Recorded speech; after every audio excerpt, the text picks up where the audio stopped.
Bueno, hablando de las taquiarritmias ahora, antes de comenzar a hablarle de las arritmias, quisiera hacer énfasis en un punto que es importante porque es algo que suele existir confusión en la práctica clínica y pues esto direcciona a un mal tratamiento. La taquicardia sinusal.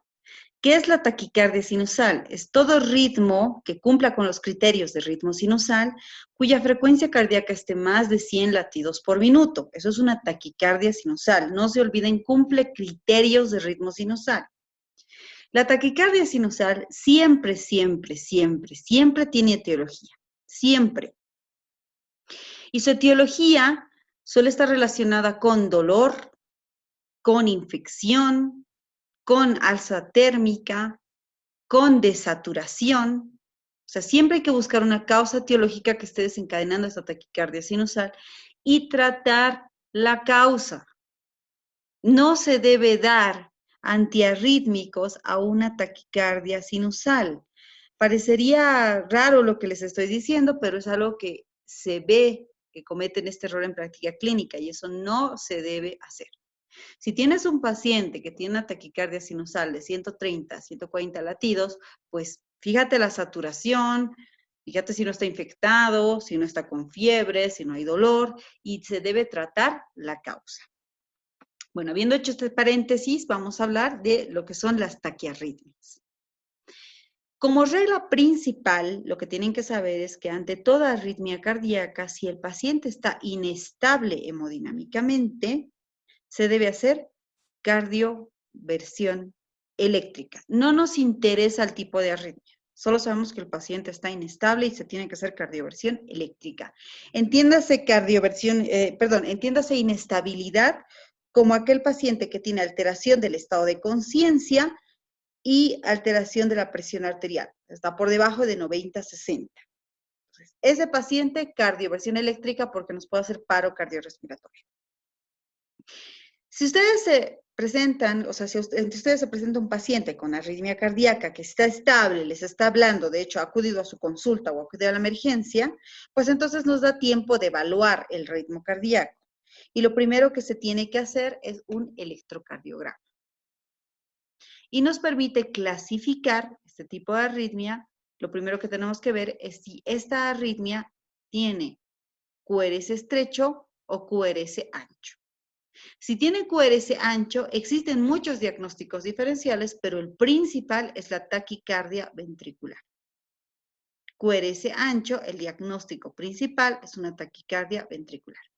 Si esta arritmia tiene QRS estrecho, entonces lo que tenemos que ver es si esta arritmia es regular, es decir, los QRS son simétricos entre sí.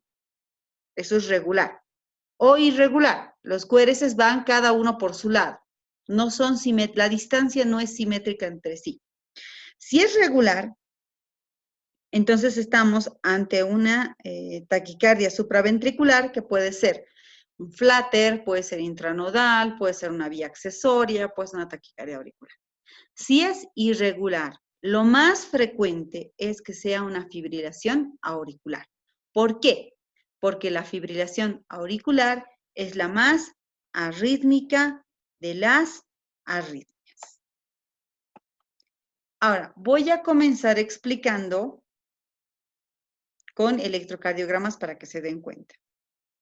Esta es una taquicardia supraventricular que, como pueden ver, el QRS tiene la misma distancia uno de otro, ¿sí? Ya. Eso es una taquicardia supraventricular. Y una fibrilación auricular, como pueden ver aquí, los QRS, aquí hay un QRS, aquí hay otro, aquí hay otro, aquí hay un QRS, acá vemos otro, o sea, hay mucha irregularidad. Por eso la fibrilación auricular es la más arrítmica de las arritmias. ¿Qué tenemos que hacer al momento de evaluar una fibrilación auricular? Vamos a empezar hablando de la fibrilación auricular porque la fibrilación auricular es lo más frecuente. El 10% de la población tiene fibrilación auricular. Así que cuando ustedes ausculten un ritmo que no sea sinusal, lo más probable es que estén ante una fibrilación auricular y tienen que conocer el algoritmo de tratamiento de la fibrilación auricular. Si nos vamos a etiología, pues la fibrilación auricular no tiene una etiología exacta. En realidad, la fibrilación auricular se produce porque existe algún estímulo externo al nódulo sinusal, que puede ser, por ejemplo, una cicatriz. Esto se produce con frecuencia cuando hay dilatación de la aurícula. Como se dilata esta aurícula, se forman focos de cicatriz y estos focos cicatriciales pueden ser los que generen el estímulo y desencadenen en una fibrilación auricular. Con mucha frecuencia, estos focos que desencadenan la fibrilación auricular se encuentran a nivel de la desembocadura de las venas pulmonares. Es importante saber esto, ya que uno de los tratamientos es la ablación de las venas pulmonares. Si ablacionamos el sitio de desembocadura de las venas pulmonares, puede hacerse el tratamiento de la fibrilación auricular. Ahora, respecto al algoritmo de tratamiento ante una fibrilación auricular, como siempre, ante toda arritmia, me pregunto, ¿el paciente está estable? No, cardioversión eléctrica. No me interesa el tiempo de fibrilación auricular, no me interesa si puede ser otro tipo de patología y no de fibrilación auricular. Si está inestable, puede hacer paro cardiorrespiratorio y por tanto hacemos una cardioversión eléctrica. Si el paciente está estable, entonces pues me da tiempo de evaluar la evolución de la fibrilación auricular y de evaluar también al paciente. ¿Ya? Si el paciente tiene una fibrilación auricular de más de 110 o más de 100 latidos por minuto y le está causando sintomatología sin inestabilizarlo, si el paciente siente palpitaciones o tiene disnea, se siente mal, entonces lo primero que podemos hacer es darle frenadores del ritmo. Ojo, no estoy diciendo cardioversión, estoy diciendo frenadores del ritmo. ¿Por qué? ¿Por qué le doy frenadores? Porque lo que yo quiero hacer es bajarle la frecuencia cardíaca para que mi paciente no tenga esta sintomatología, no sienta disnea, no se sienta mal, ¿no? Entonces yo le voy a dar frenadores del ritmo. ¿Qué frenadores del ritmo están indicados ante una fibrilación auricular? Si tenemos una fibrilación auricular con una insuficiencia cardíaca aguda, el único frenador del ritmo que yo le puedo dar es digoxina. No se puede dar ni beta bloqueantes ni calcio antagonistas no dihidropiridínicos en un paciente con FA y insuficiencia cardíaca aguda. Entonces, solo digoxina. Pero ojo que la digoxina no lo va a cardiovertir. La digoxina lo que va a hacer es bajarle la frecuencia cardíaca a menos de 110 latidos por minuto para que mi paciente no tenga esa sintomatología, que es lo que lo llevó a la consulta. Beta bloqueantes y calcio antagonistas no dihidropiridínicos se pueden dar si el paciente no está en insuficiencia cardíaca. ¿Cuáles son los calcio antagonistas no dihidropiridínicos? El verapamilo y el diltiazem. Bueno, entonces le estamos dando frenadores del ritmo para calmar su sintomatología y nos preguntamos, ¿cuánto tiempo este paciente está en fibrilación auricular? Si está más de 48 horas o tiempo desconocido, no se puede cardiovertir al paciente. No se puede cardiovertir al paciente. ¿Por qué no? Porque cardioversión, que no es lo mismo que desfibrilación, ojo, la cardioversión es pasar de un ritmo irregular a un ritmo sinusal. Eso es cardioversión. Es pasar este latido cardíaco de un ritmo irregular a un ritmo sinusal. Entonces, ¿qué sucede? Si yo no conozco el tiempo que mi paciente está en fibrilación auricular, puede ser que ya haya desarrollado coágulos dentro de la aurícula. Y cuando yo lo paso a ritmo sinusal, uno de estos coágulos puede pasar de aurícula hacia carótidas y le vamos a causar a este paciente un accidente vascular cerebral. Por esa causa, no lo voy a cardiovertir si mi paciente tiene más de 48 horas en fibrilación auricular o tiempo desconocido. ¿Y esto cómo se puede saber? Bueno, pues hay dos opciones. O el paciente acude a la consulta indicando que tiene disnea y malestar general desde hace más o menos una semana, pues yo ya sé que es más de 48 horas, o es un paciente que ha llegado muy mal, ya llegado a la emergencia y le auscultamos, preguntamos a la familia, antecedentes, nadie sabía que el paciente tenía arritmias. Pues si no sabíamos que tenía arritmias cardíacas, ha pasado más de 48 horas o es desconocido el tiempo, no lo puedo cardiovertir porque le puedo causar que al pasar a ritmo sinusal, un coágulo se desprenda de la aurícula hacia la carótida y le causemos un accidente vascular cerebral. Ojo, vuelvo a repetir que esto no se aplica para el paciente inestable, ya que si está inestable me puede hacer paro cardiorrespiratorio. Entonces, ¿qué es preferible? ¿Que me haga paro o que le produzcamos un ABC? Obviamente, es preferible que a riesgo de causarle un accidente vascular cerebral, le hagamos una cardioversión eléctrica. ¿Ya? Entonces, volviendo, si es más de 48 horas o tiempo desconocido, entonces, ¿qué debo hacer? Le doy frenadores del ritmo para calmar la sintomatología y tengo dos opciones. Lo ideal es hacerle una ecocardiografía transesofágica. Es mejor una transesofágica que una transtorácica. ¿Para qué? Para ver si este paciente ya tiene coágulos formados en la aurícula, ya que si no hay coágulos en la aurícula y cumple con criterios de cardioversión, pues lo puedo cardiovertir. Pero si tiene coágulos en la aurícula ya formados, lo tengo que anticoagular. ¿Y cuánto tiempo lo voy a anticoagular? 3 semanas. Ahora, vamos a hablar del paciente que no se puede hacer ecocardiografía transesofágica porque no haya accesibilidad o porque el paciente no tolere, porque el ecocardiograma transesofágico es molestoso y hay pacientes que no tienen criterios para hacer esto. Entonces, en el paciente en el que no se puede hacer, se lo anticoagula por 3 semanas. Y a las 3 semanas de anticoagulación, si cumple criterios de cardioversión, se lo cardiovierte al paciente. Muy bien. Ahora, ¿qué pasa si mi paciente acude a la emergencia o a la consulta con fibrilación auricular, con estabilidad hemodinámica y cuya fibrilación es de menos de 48 horas? ¿Y cómo sabemos que es de menos de 48 horas? Bueno, puede ser un paciente conocido que sabíamos que le andaba en ritmo sinusal y que además te dice que desde esta mañana tiene esa sensación de falta de aire o palpitaciones. Menos de 48 horas. A este paciente lo podemos cardiovertir siempre y cuando cumpla criterios de cardioversión.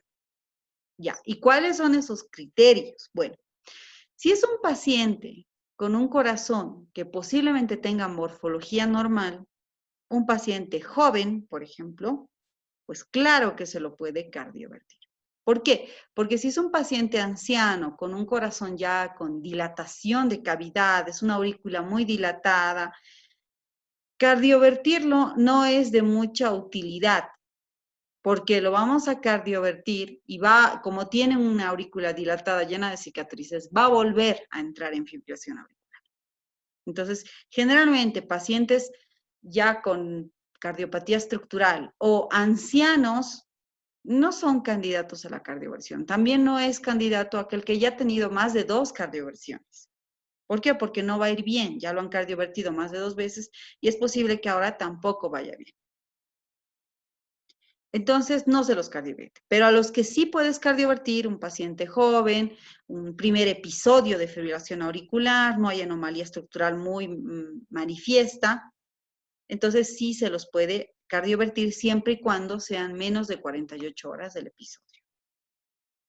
¿Y con qué se los puede cardiovertir?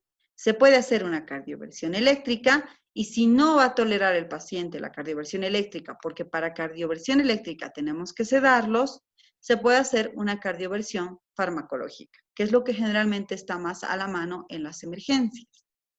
¿Y con qué fármacos se los puede cardiovertir? Con flecainamida o con amiodarona.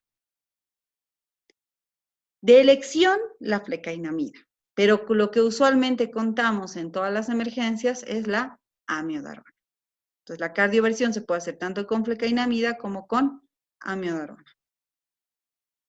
Ahora, tras haber hecho la cardioversión, indiferentemente del tipo de paciente, siempre se los debe anticoagular durante 4 semanas. ¿Ya? Tras haber hecho la cardioversión, siempre se los debe anticoagular durante 4 semanas. Ahora, preguntarán, ¿y la anticoagulación que se hace con los pacientes con fibrilación auricular? Indiferentemente de si lo vamos a cardiovertir o no al paciente, los criterios de anticoagulación son paralelos, o sea, no tienen relación con la cardioversión. Los criterios de anticoagulación son los CHADS-VAX, ¿ya? Así que eso se ve aparte. Indiferentemente de si yo cardiovierto o no cardiovierto a mi paciente, anticoagularlo de forma crónica no depende de eso, depende de los criterios CHADS-VAX. Indiferentemente de si mi paciente tiene o no criterio de anticoagulación crónica, a todo paciente que yo cardiovierta lo debo anticoagular durante 4 semanas. Y existe un grupo de pacientes que son los que con frecuencia acuden a la consulta, que son pacientes ancianos, asintomáticos, que pueden venir, qué sé yo, por un dolor abdominal, por una dispepsia, que te vienen por edema de miembros inferiores, qué sé yo, por un montón de síntomas, o sea, paralelos a problema cardíaco, y que tú le revisas y al auscultarle le escuchas un ritmo, o sea, una arritmia. Le haces un electrocardiograma y resulta que el paciente está en fibrilación auricular. El paciente no sabía que estaba en fibrilación auricular, desconocía este antecedente, y la frecuencia cardíaca tú le encuentras entre 60 y 70 latidos por minuto, o menos de 100, hasta 100. Y él tolera bien porque está totalmente asintomático. A estos pacientes no les vamos a dar frenadores del ritmo. No. ¿Por qué? Porque él tolera bien con 80, él está con 70. ¿Para qué le vamos a dar digoxina? No les vamos a dar nada. No, ni siquiera son candidatos a frenadores, mucho menos son candidatos a cardioversión o a ecocardiografía transesofágica, nada. Es un paciente que hallaste la fibrilación auricular y él está muy tranquilo. Pero sí debes preguntarte si es candidato a anticoagulación crónica. Entonces, ya sea este paciente ancianito, asintomático, o el paciente que acude de forma aguda a la emergencia con la fibrilación auricular, pues lo siguiente que nos tenemos que preguntar es, ¿tiene criterio de anticoagulación? ¿Lo debo yo anticoagular? Bueno, para eso nosotros utilizamos los criterios CHADS-VASc, que son C de insuficiencia cardíaca, H de hipertensión, A de edad entre 65 y 75 años, D de diabetes, B de patología vascular, S de sexo femenino, nuevamente A de arteriosclerosis. Y la otra S es de stroke o cualquier, que sería lo mismo que ABC o cualquier similar a ABC.